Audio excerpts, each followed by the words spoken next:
Hi, good afternoon, everyone. Thanks for joining us today this afternoon. It's lovely to be here. My name is Adrian, and I'm the CEO founder of Career Agility International. Thanks a lot, Bernard, and the entire IHiS Academy team for having me here.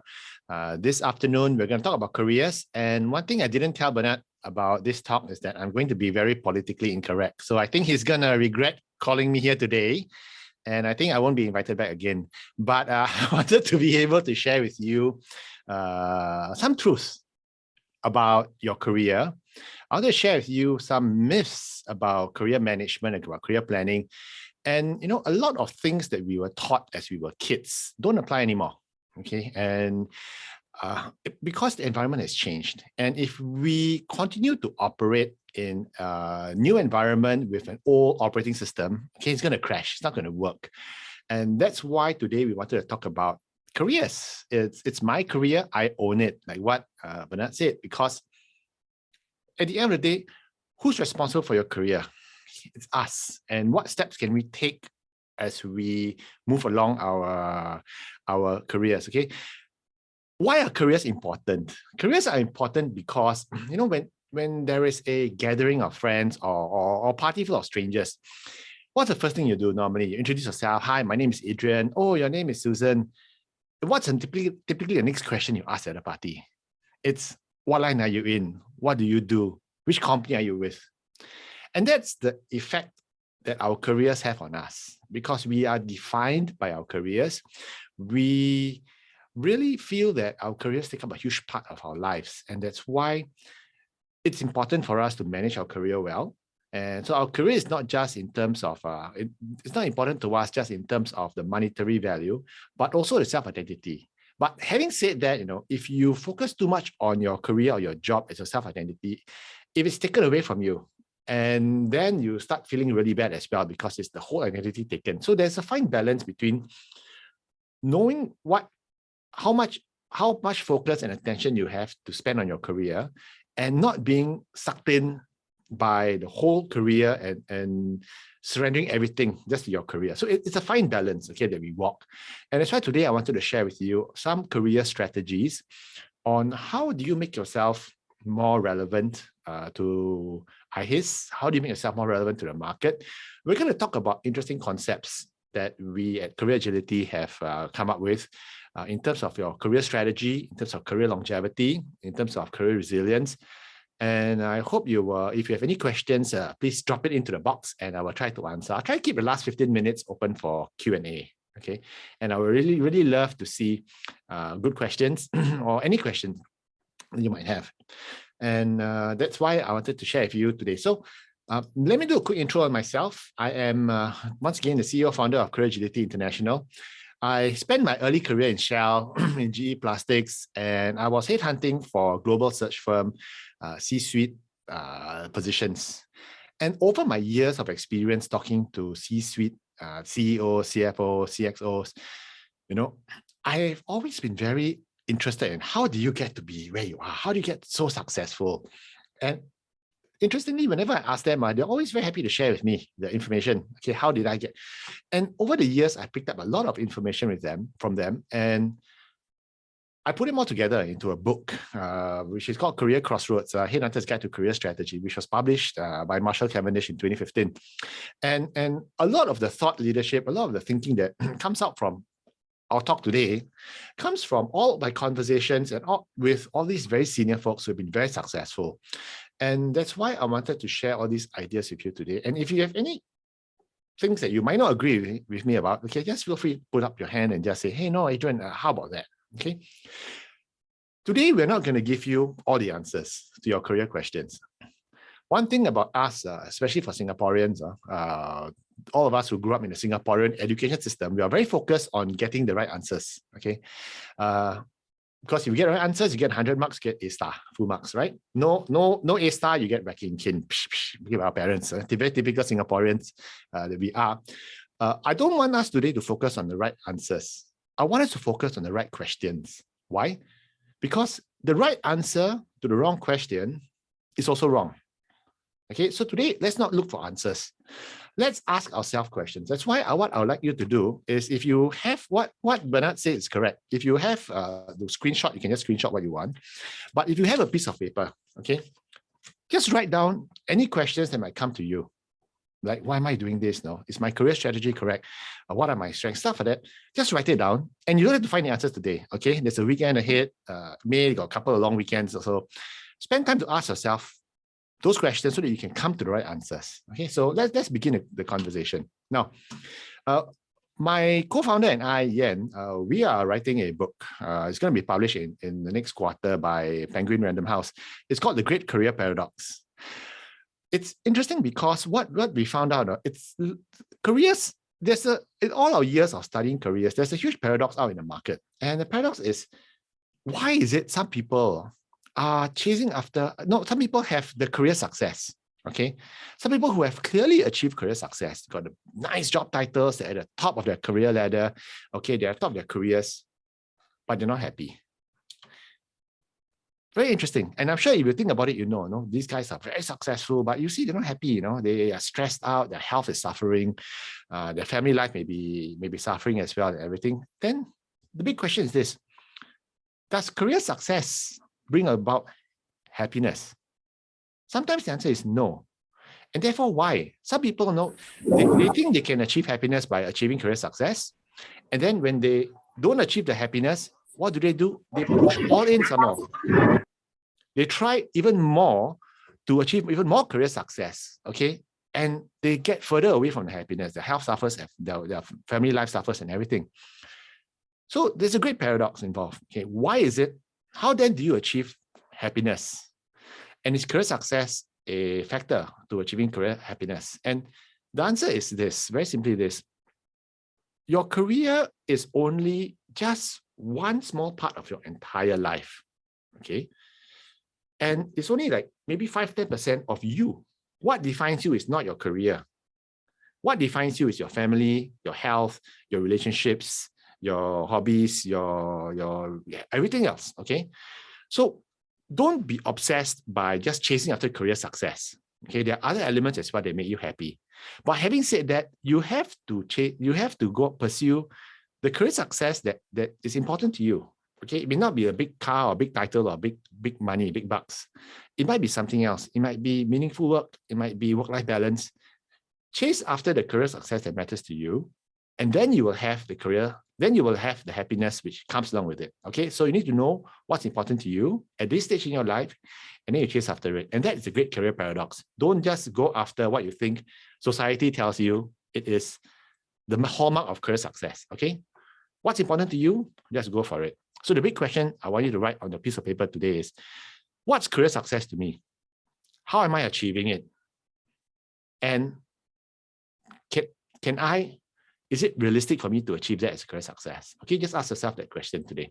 Now, see, while we are busy at work, over the past 2.5 years, especially with COVID, the market has changed. The rules have changed tremendously. Even before COVID, the rules have also changed. My father used to work in Standard Chartered Bank for 30 years. One company, one single job throughout the entire his career of his. Okay, but today's context, there's no more lifelong employment. Lifelong employment has absolutely disappeared. Even in the civil service, even in the public sector, okay, lifelong employment rarely happens. And the truth of it is, no one's job is guaranteed anymore. Okay, and that is quite, even though we know it and we understand it, when I help companies at their retrenchment exercises, okay, we do turn up and we counsel the people who've been retrenched. A lot of them just sit down and they go like, how can a company fire me? How can a company retrench me? I've been in this company for 25 years now. How can a company do this to me? It's not fair. And then we tell them that, in the back of our mind, we console them, but in the back of our mind, we're saying that, is it unfair? Did the company promise you that I'll take care of you forever? So the answer is no. So in today's context, no job is guaranteed. And we have to earn our keep at the organization we are at. You understand? We have to earn our keep. To have a seat at the table, we have to stay relevant, we have to contribute. Otherwise, there is not going to be, no one owes us our job And that is a harsh reality, no matter where you go, whatever organization you're with. And the big question is, how do we then earn our keep? How do we then stay there? Do we, in order to stay there and to keep being relevant to the organization, what do we need to do? We need to be very, very agile. Okay. So the big question is this: even if you stay in the same company for 10 years, 15 years, does it mean you'll be having the same job for 10 years, 15 years? Or is it going to evolve? And are you evolving together with the organization needs? So no more lifelong employment. And in fact, careers and industries have evolved. And also it has devolved in a way, okay? New markets open up, new system, new services come up, and old system, old models also are shut down. Companies are constantly adapting. How? You know, in airline industries, it's totally changed now. Airbnb totally wiped out, totally changed the hospitality industry. My question to you is this: how has healthcare changed in the past 5 years, let alone the past 2 years? You know, how has healthcare changed? I can see that remote medical consultation, remote doctors, telemedicine and everything, it's all changing the landscape. Nowadays, I don't need to go to a doctor to get an MC, right? I can just go to one of the Doctor Anywhere apps and just consult, get an MC, and then the medicine's going to be delivered to me. So what does that entail for the healthcare sector? And then you have things like centralized patient records. How does it affect us? How does it affect the doctors? How does it affect the users? How does it affect IHiS? And also you've got to talk about things that are evolving, like security, like hacking, like all these different policies with regards to cybersecurity. You know, it's evolving. And who's to blame? I'll give you an example. I was talking to the OCBC, someone very senior in the OCBC security team last Saturday, okay, at a party. And I won't name names, but he was very senior. And then every day, you know, everyone went to takan him, everyone went to push him. They said, whose fault? Whose fault was it? The OCBC got hacked, you know, $16 million. Whose fault is it? Is it the bank's fault? Is it the user's fault? The bank can easily say your click or the user click on it, so you all went through it. Then the user say, no, it came through the server, it came through the SMS server. Every day, whose fault is it? Okay. And how do you evolve from there? And the funny thing we all teased him was, we said that, hey, look, in the end of the day, why only OCBC got nailed? Okay, so obviously it's OCBC's problem. So we had a big fun discussion, argument, but no, that's the nature of the industry. It changes. Banking also changes. When was the last time you went to a bank branch? Good question, right? In fact, they did a survey in the UK, and they found that millennials and Gen Zers would rather go to a dentist than to go to a bank branch, okay? Because that's how painful going to a branch is and unnecessary, okay? So industries have evolved and the world's evolving. The big question is, are you evolving along with what the world's happening? And if you're not evolving, are you being left behind? And therefore, leads a very important question we need to ask ourselves. Are we employable? And we hear the government talking about employability, you know, are you employable? What exactly is employability? What exactly does it mean to stay employable? So my big question to ask our clients is this: what is worse than being unemployed? Being jobless. What's worse than being unemployed? What's worse than being unemployed? Because if you're unemployed, you go for job interviews, you land a job.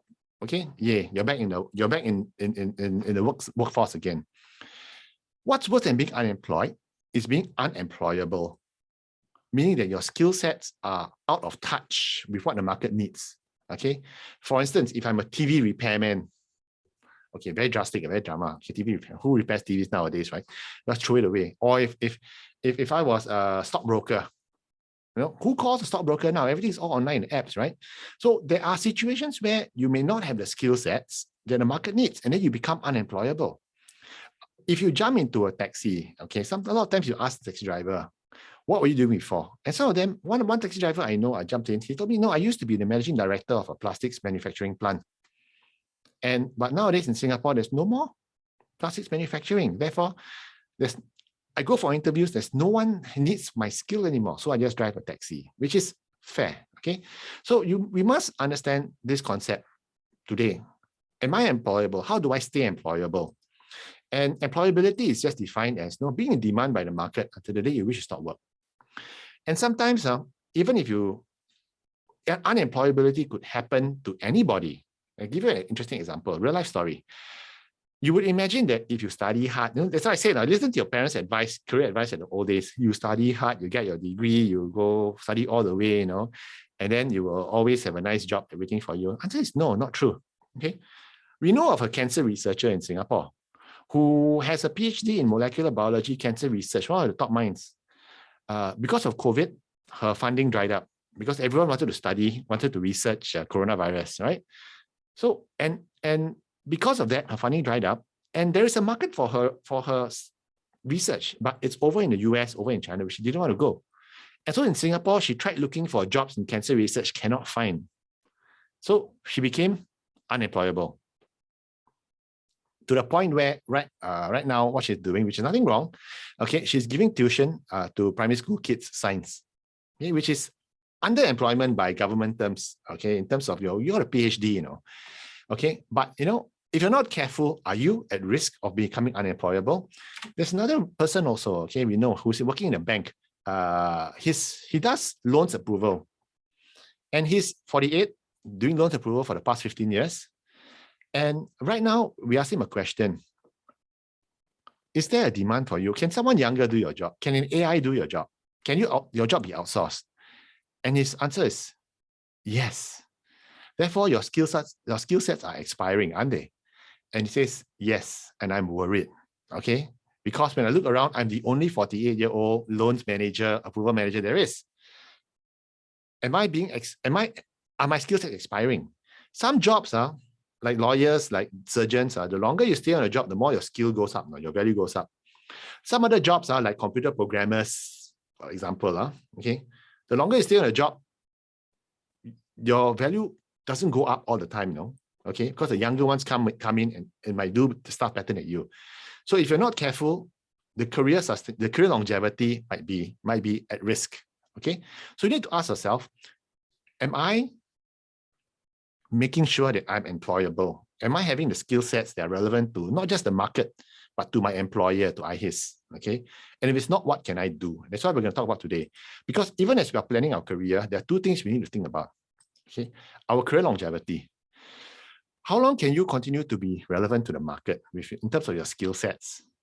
How long can you be relevant to your employer? Because the harsh truth of it is, and I'm going to say something very politically incorrect, okay? The moment you do not become relevant to your employer, any employer, they're not obliged to keep you anymore, okay? And that's a harsh truth. And therefore, in order to stay relevant to the organization, to stay relevant to your job and to be employed and employable, we need to keep honing our skills. And we're going to talk about how do we plan for career longevity today. Okay, career longevity is not just career longevity in your organization, but your own career longevity. Many of us want to continue working, okay, in some form or other until 62, 65, 68, 70 even. What are you doing today to ensure that you have that longevity? And even as we are working towards career longevity, what keeps us happy and satisfied? What is our career success? Okay, so the next question you want to write on your notepad is, what am I doing to stay employable? Okay, that's something you want to think about over the weekend. And I want to, even as we're talking about the twin goals, okay, I want to talk about some career myths that we want to bust today. And there are lots of myths. We write in this new book of ours, The Great Career Paradox, lots of myths. But I want to highlight 3 interesting myths that I want to bust today with you. The first is, my company or my HR is in charge of my career. Okay. This is a very old model. A lot of us, okay, when I was in Shell, wow, the company really took care of us. No, our careers were all, we were pushed around from function to function, job rotation. It was such a big deal. Today, even in Shell, they can't do it. Why? It's too complex. Who's in charge of your career? You cannot count on the company. Why? They don't have the bandwidth. The company is busy focusing and fighting fires, focusing on keeping their stakeholders happy, okay? Your HR is focused on other things, the more strategic elements. The HR, as much as they would like to, they cannot handhold you and manage your career for you. And even if they did, do you want HR or your company to take care of your career and surrender total control to HR in your company? No, you still want to be in charge of your own destiny, right? So that's why we need to see the person that's in charge of our career is ourselves. Okay, we plan our direction, we plan the velocity, and we plan our strategy on our own, because it is important for us to be in control of our destiny, which is our career. So number one myth we want to blow today is you are in charge of your career. Okay, not HR. So don't blame poor HR. I know there are a lot of HR people here. Okay, HR does their best, but no, a good HR enables your career, but you are the one who is charting the path forward. Okay, so first myth, HR or the company is going to manage my career. They're not. The second myth I want to share with you is this: to get ahead, I must climb the career ladder. And this is a very old school thinking, the career ladder. The career ladder basically means I want to take over my boss's job. And after I've got 5 years in my boss's job, I'll take over his boss's job and just go very linear up a ladder. Okay. Today, organizations are no longer that hierarchical. Organizations are flat, if you notice. If you want to wait for your boss to vacate his position, okay, as we locals call it, wait long, okay, sometimes you wait a long time before he goes off, and you may not be able to wait, and then you feel frustrated, and what happens? You resign. I go get a job elsewhere. And then you go to the new company, you find that also there's a career ladder there waiting for you, okay? And it's hard to climb the career ladder now, simply because the organizations are flat. So what can you do if the organizations are flat and you cannot climb the career ladder anymore because there's no career ladder, okay? You need to look at a career lattice. A career lattice is like these molecules over here. These are, they look like graphite molecules, okay? Carbon-12 graphite molecules. Sorry, I'm flexing my chemistry. Okay, so these molecules over here, okay, what it means is this: it's like a diamond molecule, tetrahedral, okay? In order to go up, sometimes you got to go left in order to go up. Sometimes you got to go right in order to go up. Sometimes a move may not even be up. Maybe a right move, lateral move, but down. If you want to go into another division or department or another industry, sometimes you have to go down one step back to get 2 steps ahead. Okay? And that's why you have to understand the concept of the career lattice. You have to look for adjacencies. What are my adjacencies? Now, for instance, if you are in operations, okay, or say if you're in marketing, what are my adjacencies? The digital marketing piece is an adjacency. If you're in sales, marketing could be an adjacency. If you're in sales operations could be an adjacency. If you are in process management or whatever it is, okay, what are your adjacencies? The site similar to your role but slightly different. Can you move into that? And that's why you need to look for adjacencies, because if you want to wait for your boss to retire or vacate his position, it might take too long. But if you see another department that does similar work to you, and if they have a possible opening, how do I then jockey my way into that position or into that role? And it could be an upward move, it could be a downward move, but will it make sense in the longer term of my career strategy? So don't think linear anymore. I want you to think lateral. I want you to think adjacencies. And sometimes, especially if you have a skill set that is declining in demand, okay, then maybe perhaps you might want to even reinvent yourself and learn new skills totally, absolutely, just to move into another type of role, okay, another type. And once again, as I said, it may be a lateral move, it may be a down move for you to move 2 steps up, okay? It's okay as long as you have a career strategy and you're planning your moves. So bottom line is, have a career strategy, but keep an open mind. Now, the third myth I want to share with you is this: staying put is not an option. Like this little cute little hamster here, okay? He thinks he's running. He thinks he's exercising, okay? But he's in the hamster wheel and it's going on. It's not moving at all. You cannot stay put where you are. In your current incarnation, in your current form, in your current version 1.0, you cannot stay at 1.0 forever, because the truth is the world is moving forward. If you think you are, in the old days, if you're not improving yourself, In the old days, if you are staying put where you are, you're stagnating. And it's your problem if you're stagnating. But the bigger challenge today is that the whole world is moving forward. You know, if you've seen the Vietnamese programmers, man, these guys are good, okay? And they are a quarter or 1/3 of the price of Singaporean programmers, and they're good, and they're getting better, okay? Your peers in Malaysia, your peers everywhere else, they're improving. So much so that, as I said, in the old days, if you stay put, you're stagnating. But today, because the world is moving forward, if you are stagnating, if you stay put, you're actually falling behind. So we have to continue catching up. So the question for you is today, what are you doing to sharpen that edge? What are you doing to continue moving forward? Okay. And if you think that's not important, I want you to look at your career as your asset. Okay. For those of us who are finance trained here, okay, what is your career net present value? How much is your career worth to you today? I want you to do a quick calculation, okay? Just for the fun of it. What's your annual salary? Write the number down on a piece of paper now. Multiply by the number of years you have left to retirement. 10 years, 15 years, 20 years. That's how much your career is worth to you today. If you don't take care of your career, that money could just disappear if you became unemployable. On the flip side, imagine if you upgraded your skills and you became relevant and you get promoted and your demand is so good that money has a growth factor percentage, because every year you grow and you get promoted or you get increase in demand, right? Your net present value increases. So if you look at your career as that large an asset, it's your biggest asset, in fact, if you think about it, okay? What are you doing to improve it? And that's why you have to continue improving yourself. Okay, personal development is a must. You know, improve your knowledge. How do you improve your knowledge? How do you improve your skills? You read, you watch, you read, you go for courses, skills future courses. I'm not going to embarrass everyone here, okay? But when I ask people, how many of us here have not used up our skills future funding? Okay, I can tell you about 80%. And why? Why is it?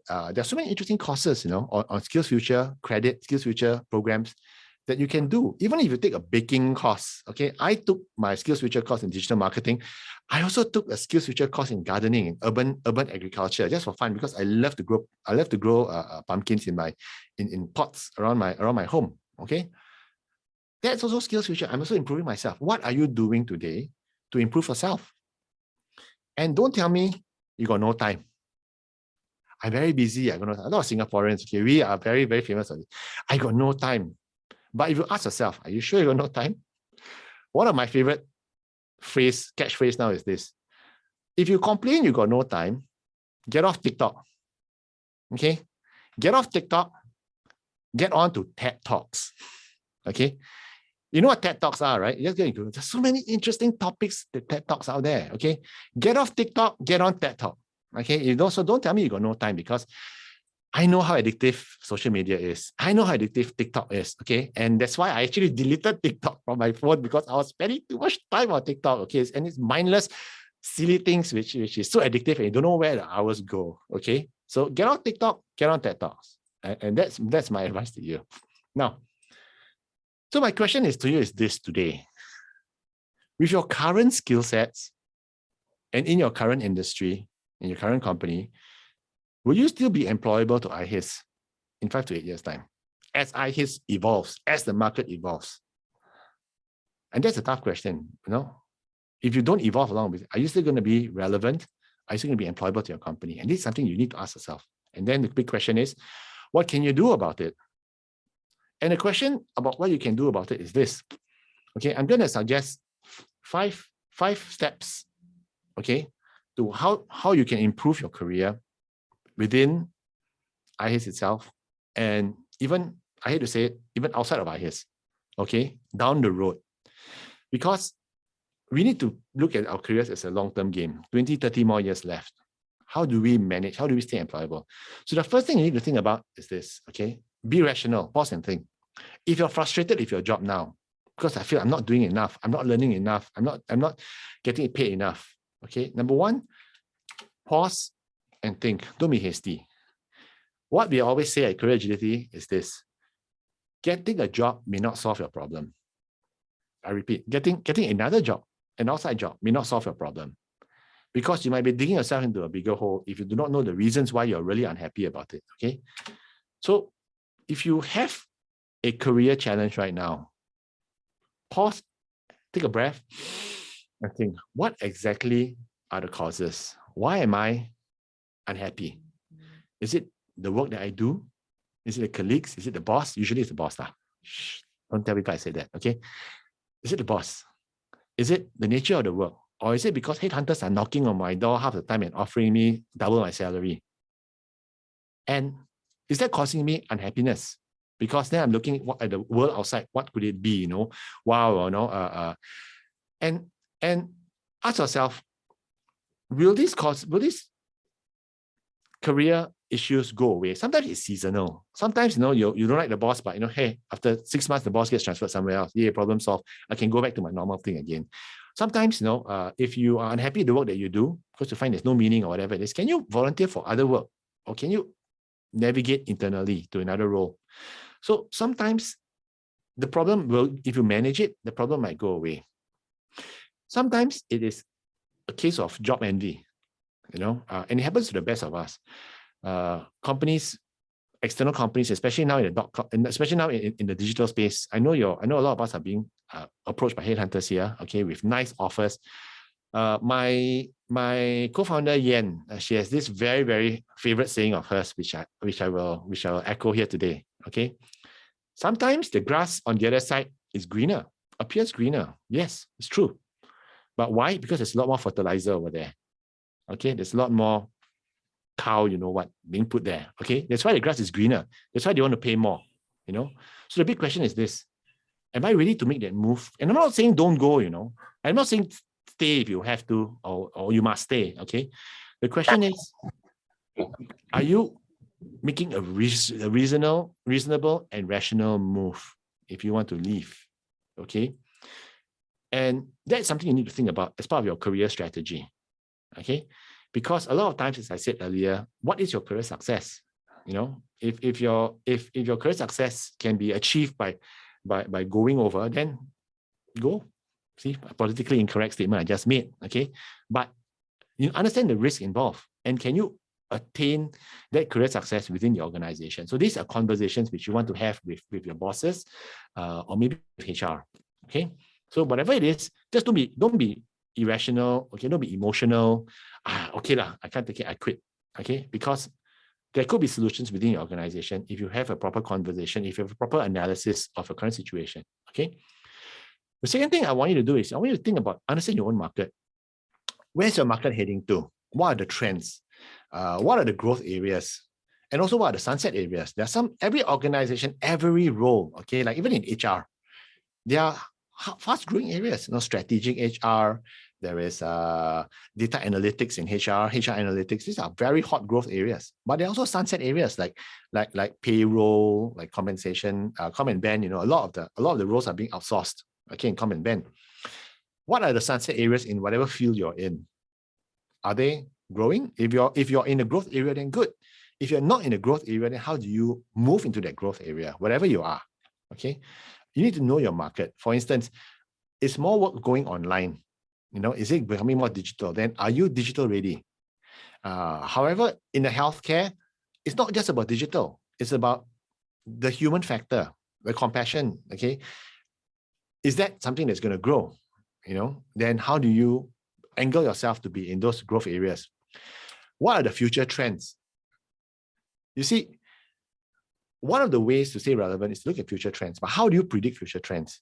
Our advice: go look at the Western markets or look at the more advanced markets. What models do they have? How are they embracing it? Okay, those could be trends that Singapore could be following. Therefore, you have a view of the around the bend view of what the future could lie, and then you prep yourself for it.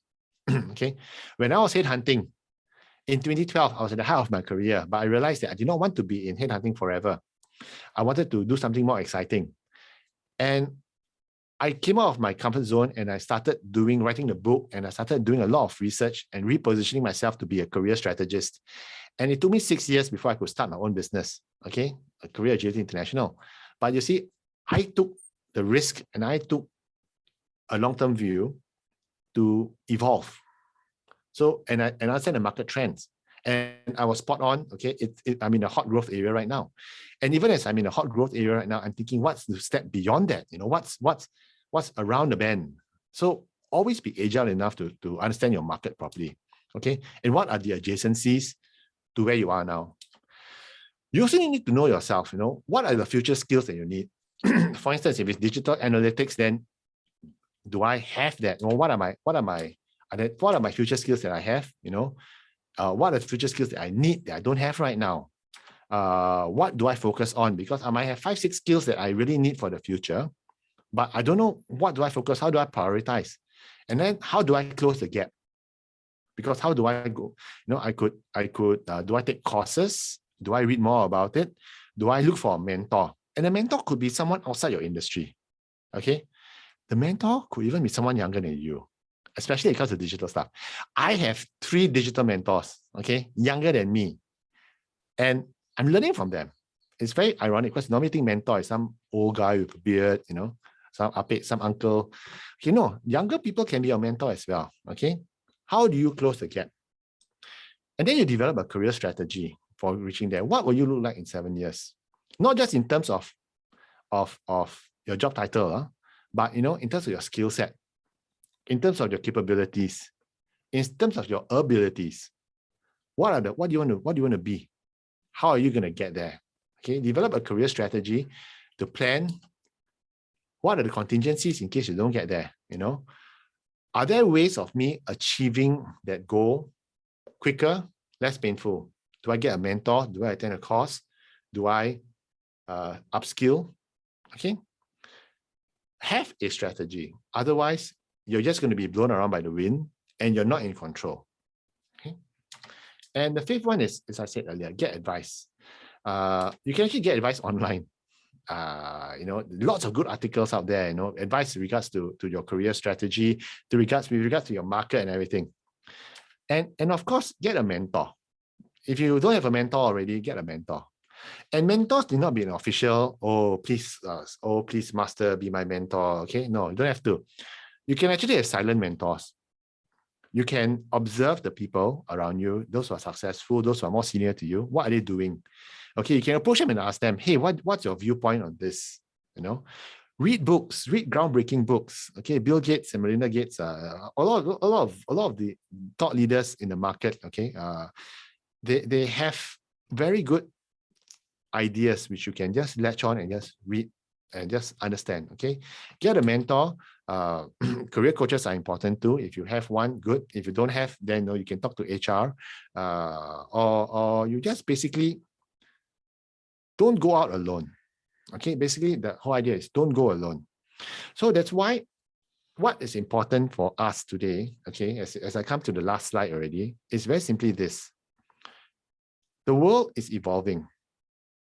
The market is moving. If you're not moving along with it, you're being left behind. And if you're left behind, it's not the company's responsibility. It's not the government's responsibility. It's not your best friend's responsibility. It's not your boss's responsibility for you to move along with it. Okay? It's our responsibility. It's my career. I have to handle it. I have to grow. And in fact, now that we understand how the market is changing, how do I even leapfrog one step ahead of everyone else and be even more relevant, to be even more employable than the next guy? Okay? Because a lot of times our competition is not coming from our colleagues or fellow Singaporeans. It's coming from global right now. Okay? How do we be better? How do we be faster? How do we be smarter? How do we create more value? And these are questions which we have to keep asking ourselves on a day-to-day basis, okay, in order for us to move ahead. And only by doing that, we can align our own career goals with the organization's career goals. And then the organization moves ahead as well. So we have to be relevant to the organization, even as our own career becomes even more relevant to the organization. Okay, the organization becomes more relevant to the broader marketplace as well. Okay, so it's an ecosystem, but ultimately, what are we doing today that our 2032 us is going to look back and say, wow, that was a great career move. Okay, thanks a lot, Adrian of 2022. Okay, so that's my message for you today. And if you're curious as to how agile you are or where you are right now, okay, we have created a chatbot career assessment tool, which you can, if you want to scan here, please use your own private email account. Okay, do this government email account, okay, or IHiS. Just scan it and fill up. It's a 40-question survey, okay, and the report will be generated about your career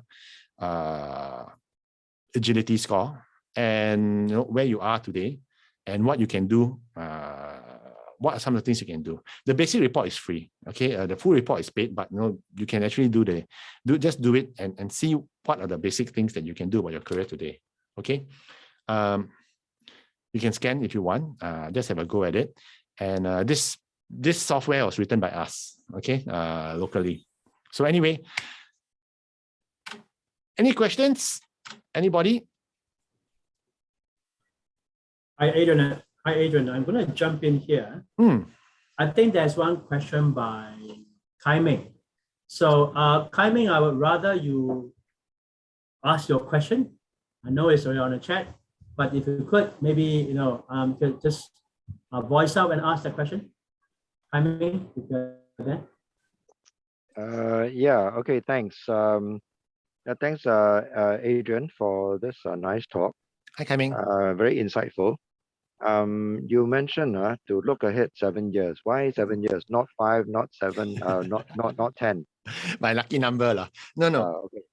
It's between 5 and 7 years or even 9 years. The whole idea is just you have to look ahead, not just one job ahead, but 2 jobs ahead. And normally 2 jobs ahead is about 7 years. You got 3 years and then 3 years. You got 2 or 3 years left in your current role maybe, and then another. So the whole idea is into the future. Okay, 7 is comfortable. 5 is more realistic. Okay, because the truth is the market changes anyway. So 7 years might be too far, might be too close. So it's up to you. But bottom line is look to the future. Okay, don't look at today. And I tell you why you have to look to the future. For all of us guys here who've done army training before, when you're shooting a moving target, and that is moving across the range, do you shoot where the target is now, or do you shoot ahead of the target? You shoot ahead, right? Where it's going to be when the bullet hits, when the round hits, right? Same thing. That's why look at where it's going to be in 7 years' time. How do I plan for that junction? Okay. Thanks, Haiming. Hope that answers your question. Yeah. Thanks, Adrian. Another question is that you mentioned career lattice. Can you spell the word lattice? LATTICE. Lattice. Okay. That's what I thought. Yeah. So when you say, now the organization is pretty flat, so you got to wait long before you can replace your boss. Yeah, sometimes. And then you got to work out, look for adjacent roles now. But adjacent role may not be. My question is, my adjacent role is I don't have any skills in that, and if I want to move to that adjacent role, does that mean I'll probably have to start all over again? So how does that make sense? Yeah, and that's why you need to, not you, but all of us need to start asking the tough question lah. If I want to move the role, what are my skill gaps? Can I skill up in that role? Maybe so interestingly, one of the salespeople I know, okay, he wanted to do an adjacent move into operations. But he said, I got no ops role, I got no supply chain experience, right? So whenever so he became good friends with the supply chain director. Say, hey, look, if you got any project you need, call me on board. Okay, I'll volunteer my time to work with you. So whenever they got a project, he volunteers. Okay, 3 months, 6 months, 1 year, 1.5 years later, because he's been volunteering, he's been learning on the job, on his own free time. Okay, and when the time came for an opening popping up in the supply chain department, okay, he's the boss said, hey, actually, why don't you come over? It's interesting because you have supply chain, but you also have sales marketing experience that could be helpful to our planning. Okay, so once again, it helps that it's good that if you have identified 1 or 2 or 3 options, and then you start moving towards it. That's why it's so important to have a career strategy. And today we just touched the top, the very superficial covering of how to build your career strategy. Okay, but you understand? If you want to go join them straight away, of course they say no. So how do you then build your career strategy to explore adjacencies? Okay, not easy, but not difficult if you have a strategy. Okay, hope that answers your question, Kaming. Yes. It's basically no pain, no gain. Yeah, no pain, no gain. There has to be a learning curve and a sacrifice, or it's an investment of time and effort into and a willingness to let go of currently what we have. Yeah. Thank you. Okay, thanks, Kaming. Good question. Is there any other question? Any other questions?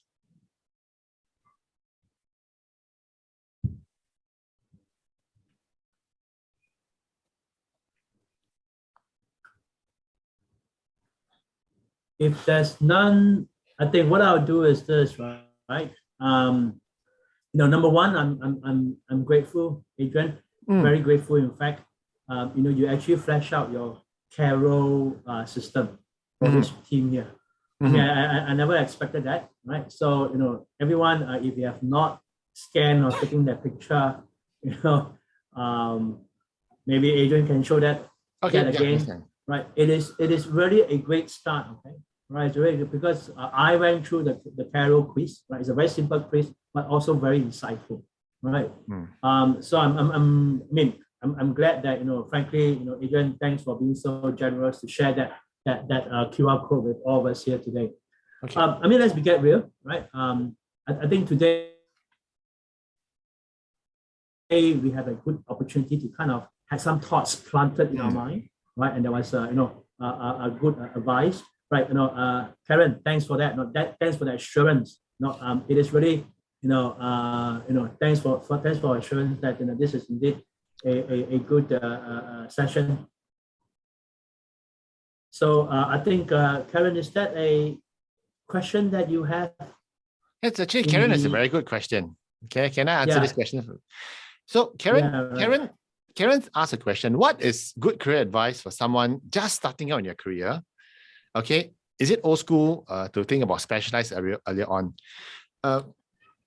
There's a very interesting book called Range by Epstein, I can't remember. Okay, it's a very good book. He says that do specialists or do generalists survive better? Okay, and he's saying that actually generalists do survive better. Okay. The whole idea I would recommend if you're early in your career is to get a range as far as you can, broaden as much as you can in your 20s and maybe early 30s, okay? But in your mid 30s, you start to specialize in one or two areas, okay? But you still hold on to your generalist roots. If you specialize too early, you can become a bit too niched, and that could be dangerous, okay? The whole idea is for you to be a jack of all trades, master of some. Okay, not master of none. Jack of all, master of none, very hard to find job. Okay. As you get older, you must be master of some. Like if you look at Bernard, okay, HR roots. But he's got talent management, very, very good at it. Okay. And he has got the strategic business partnering part of it, very good at it as well. Okay. Is he a master of all? Cannot. No one can be master of all. Correct? And that's how you ensure employability. And that's how you ensure your demand, because you are a generalist, but you have one or two areas of specialization. Okay, so yes, thanks, Mabel. Range by David Epstein. Okay, very good book. Interesting. He compares the Roger Federer versus Tiger Woods. Tiger Woods has been playing golf since he was like 3 years old. Who walked already was whacking the golf ball already. Okay, and became very good, but Roger Federer, he was doing all sorts of sports, and he only got into tennis when he was 18. And his mom was a tennis coach, and they refused to give him the tennis ball or racket until he was 18, because the mom believed that you have to be very broad, know all the muscle groups and everything, then you can be a top player. Okay, so it's a very good book, Range by David Epstein. Fantastic. We can just go read it. So yes, broaden early, specialize later. Thanks, Mabel.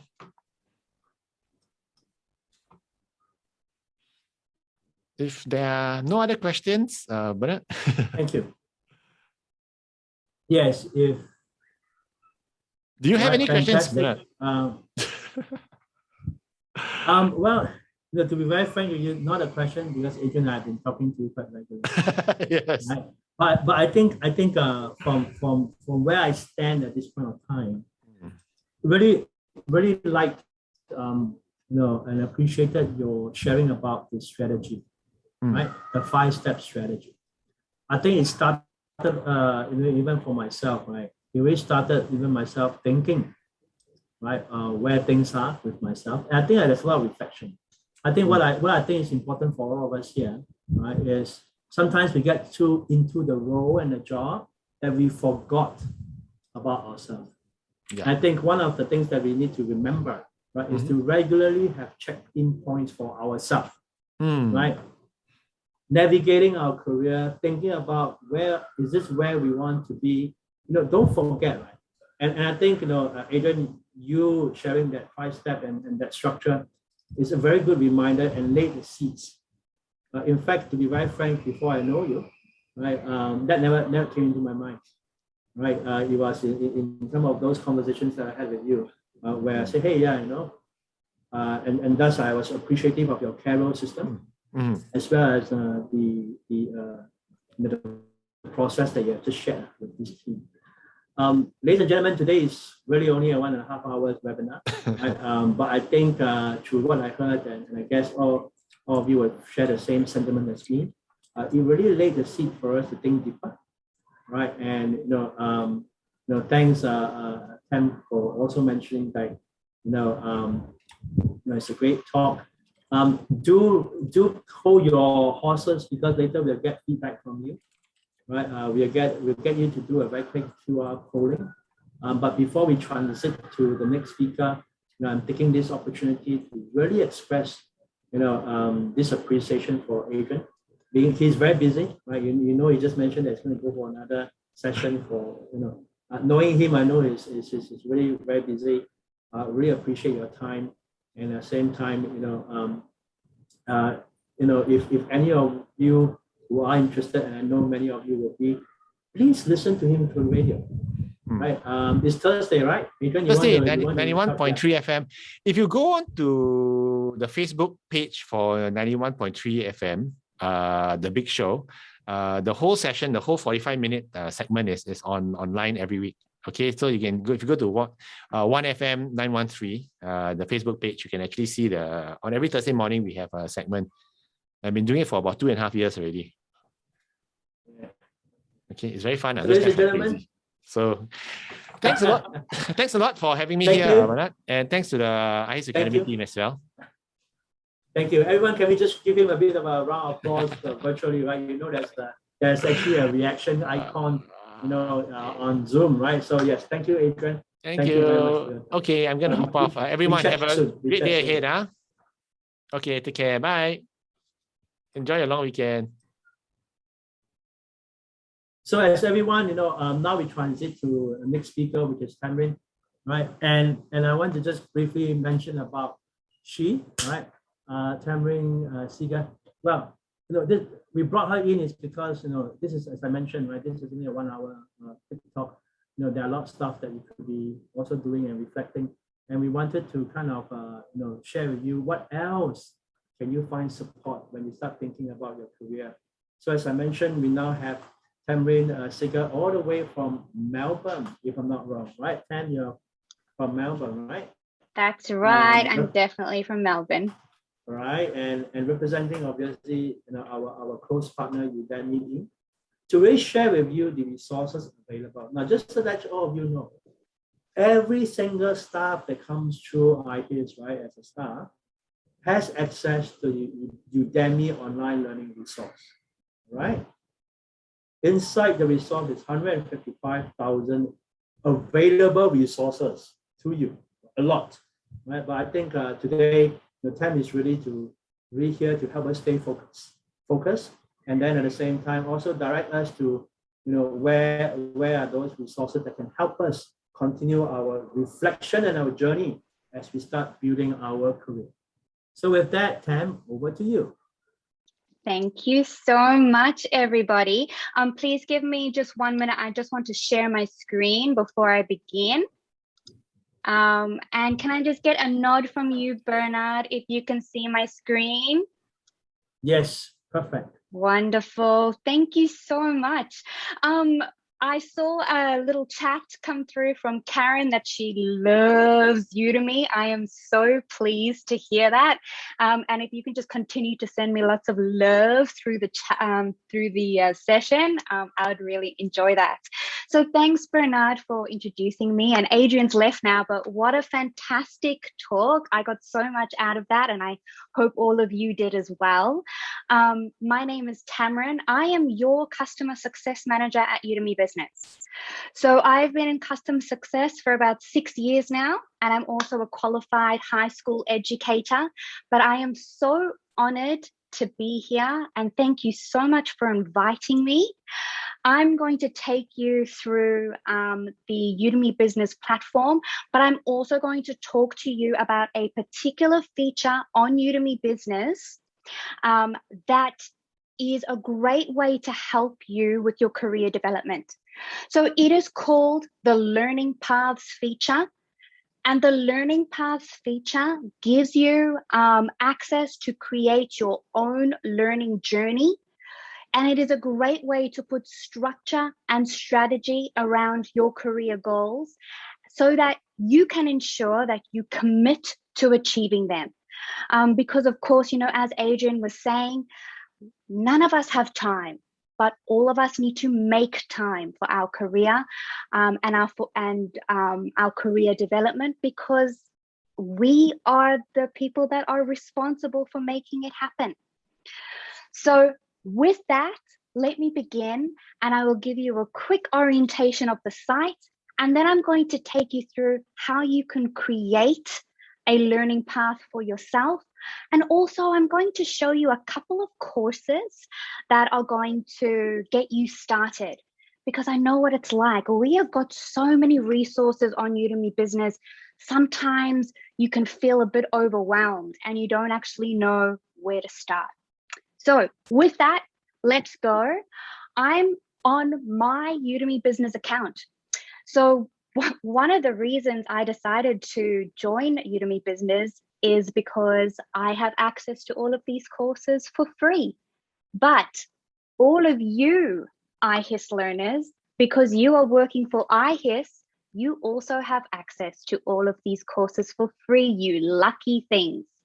So on this platform, this is your home page. And your home page is customized to the topics that you are most interested in. So when you join Udemy Business, it actually comes up with a little questionnaire asking you what are some of the topics that you're interested in. And then the Udemy Business platform will start to build and tailor your own personal homepage. So this is my personal homepage. So if you scroll down, you can see some of the courses that it's curated for me, based on developing soft skills, improving communication, courses in leadership and management. And it will also provide you with some of those courses that are most popular with all of our global learners, any new courses that have been introduced to the Udemy Business platform, and then the trending topics as well. Because as Adrian mentioned as well, you want to think 7 years ahead, 2 jobs ahead. What are some of those topics or skill sets that are starting to surface globally? Udemy Business gives you access to all of that information. Now, if we scroll up to the top of the page, you've got your toolbar here with the most popular categories of courses on Udemy Business. So for example, if you say we're interested in cloud computing, you can quickly select on cloud computing, and it's then going to take you to the landing page where it will show you again some of the featured courses, popular and trending courses. But if you scroll down, it will also give you the ability to filter by a variety of criteria. So On the left-hand side, you can filter by the highest rated courses. If you scroll down, you can also have a look at video duration. So we have courses on Udemy Business that range from beginner level, intermediate to expert. But we also have courses that cover all of those different levels. So take you from beginner all the way to expert. It is completely up to you as to how you want to filter those results. So you've got the ability to filter by video duration, subtopics, level, language. I believe that IHiS are quite diverse, so you have the ability to select a language, your preferred language that you feel most comfortable in learning.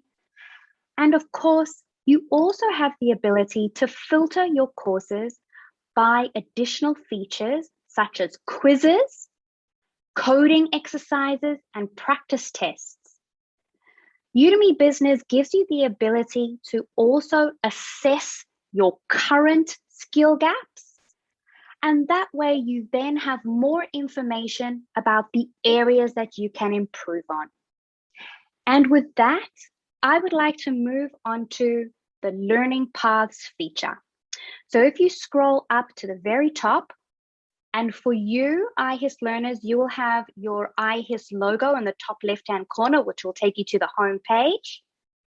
But you have the ability to create what we call a learning path. Now, your learning path is your individual learning journey that you are creating for yourself, because of course it is up to you to ensure your career development. And this is a great way to put that structure around it and to help you to commit to those goals. So by clicking on the Learning Paths feature, I'm going to show you one that I've created for myself so that you can see what the finished version looks like. And then I'll quickly take you through how to create your own. So if I click onto My Edited Paths, I've created one called My Career Development 2022. And as part of that, I've just got 2 steps in here because I created it for today so that you can have an idea of how it appears. But you can see that I have the ability to section it and into different areas that perhaps I want to work on as part of my career development plan, or identifying areas of improvement.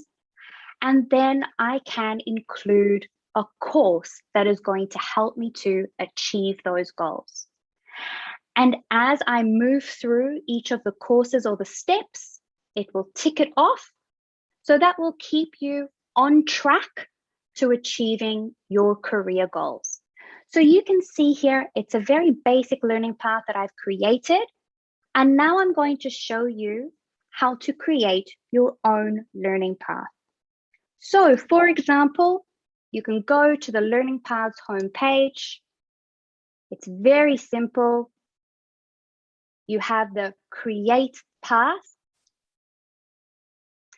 Now, while I'm waiting for the page to load, I just want to let you all know that as individuals who have your own Udemy Business license, only you can see your career path.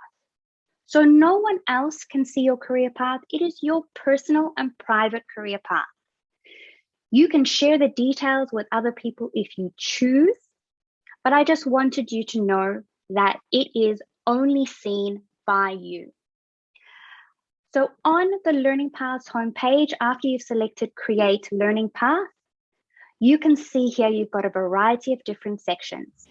Now you have seen and heard a lot of information today. So you may forget what I talk about. Don't forget that when you click on the Create Learning Path, you can simply go to this light bulb, and this is your navigating tool. This is going to take you through each of the steps of creating your learning path if you forget. So it gives you the ability to create a title for your learning path, and I'm just going to very quickly call it Career Development IHiS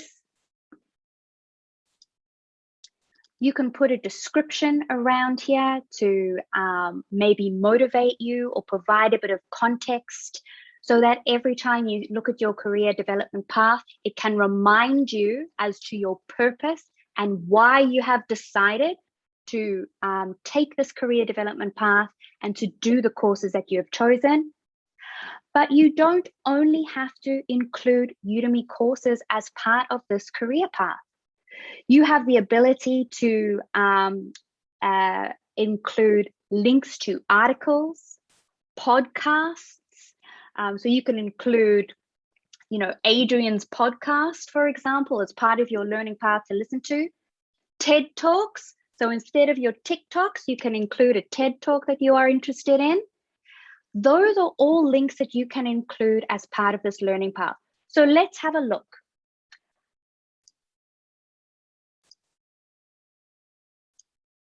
I'm going to show you how to add a couple of courses. We won't spend a great deal of time on this, just in the interest of the time that we have today.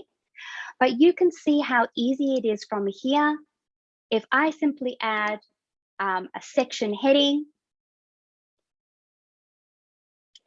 and this is where you can start to divide your learning path in into different stages. Now, a good place to start is where Adrian suggested is about thinking about some of the areas that you would like to work on personally. Don't be hasty, he said. So give yourself some time to think about what are your personal goals. Another suggestion would be is to have a meeting, a one-on-one meeting with your manager to identify areas of improvement. They will be able to tell you some of those areas that you perhaps need to work on. And so as a combination, you can write down some of the areas that you may want to work on. So for example, you might want to work on, say, presentation skills. Everybody struggles with confidence and presenting and public speaking. So this is a really good opportunity to find some resources to help you to build on those, build and improve those skills. So say, for example, I add presentation skills, and then I can start to include courses on Udemy. It's really simple. You can just simply type in the keyword here, public speaking, and then it's going to start to generate some of the top rated courses available to you. So I can simply, if I wanted to, include the top rated course under public speaking, and now it has assigned it to my learning path. Now this particular course is 31 hours. 31 hours, the entire 31 hours may not be relevant to you. The learning path feature allows you to hone into certain sections of that course so that you can extract the portions that are most relevant to your career development goals. So if I click onto course content, I can then scroll through the different chapters and lectures and include the sections that are going to be most relevant to me.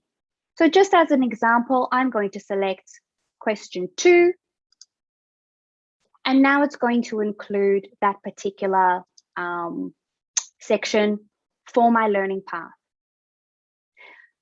But now, as I mentioned earlier on, with so many courses on Udemy Business, sometimes it's really difficult to know where to start when it comes to career development.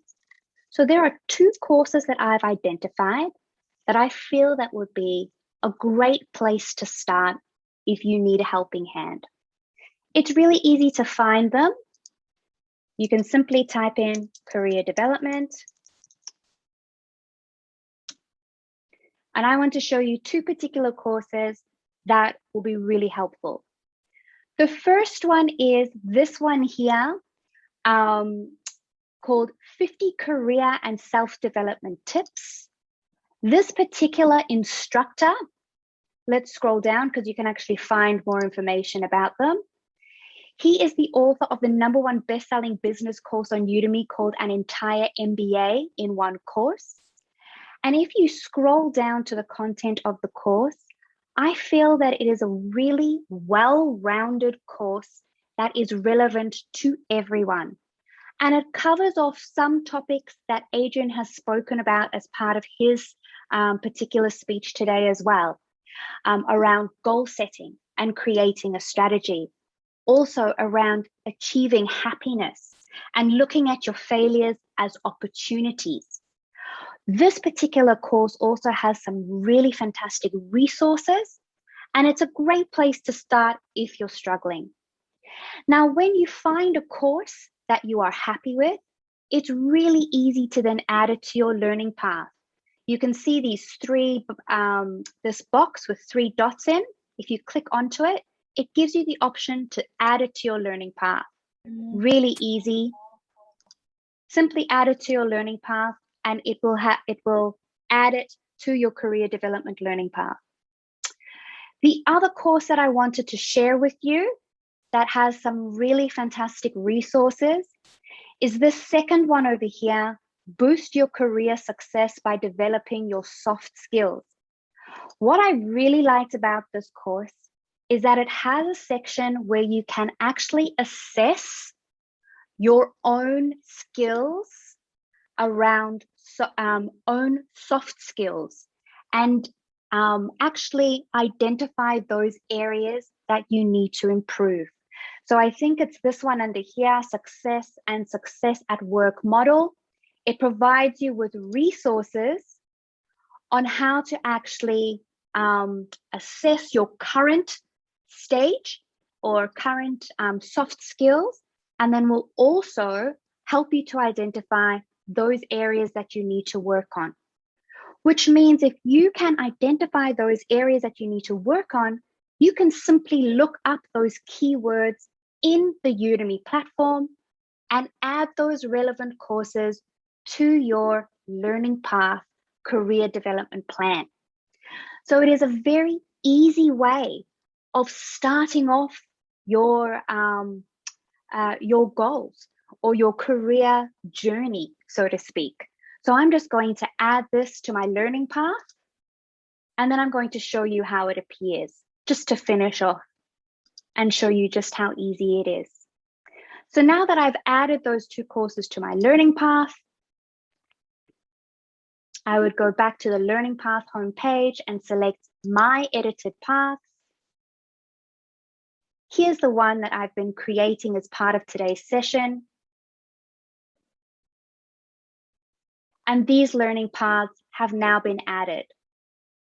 So it's a really quick and easy way to begin your career development plan and your journey to making your career goals a reality and achieving them.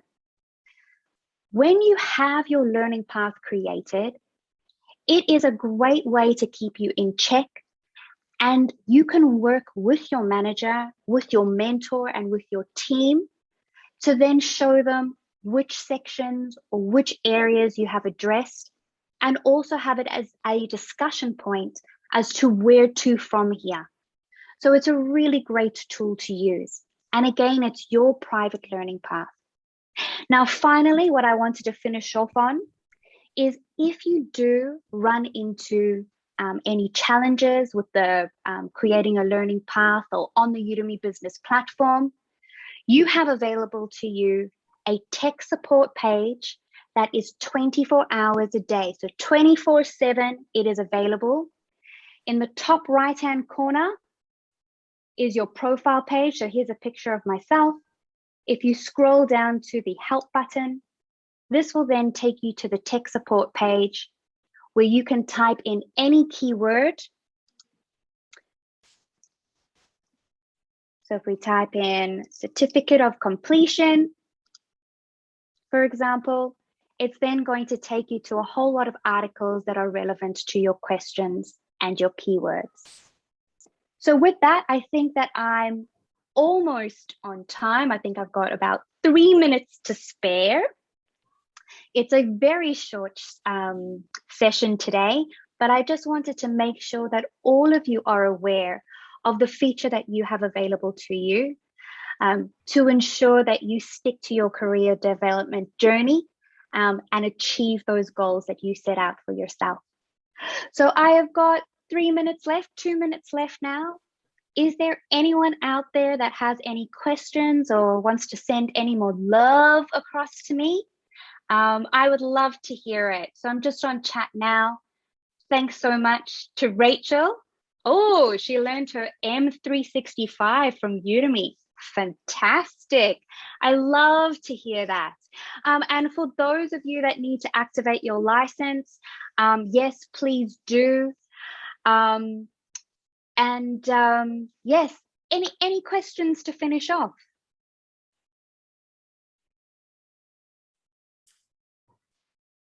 I don't think so. Yeah, Tam, I don't think so. Right. Everyone. Was I that good, Bernard? Yeah, you are clear. Well, you are very clear. Right. And I think the next thing is really, all of you need to kind of get into Udemy and try to navigate and try it out. Right. I mean, Tam, you did a fantastic presentation. Thank you very much.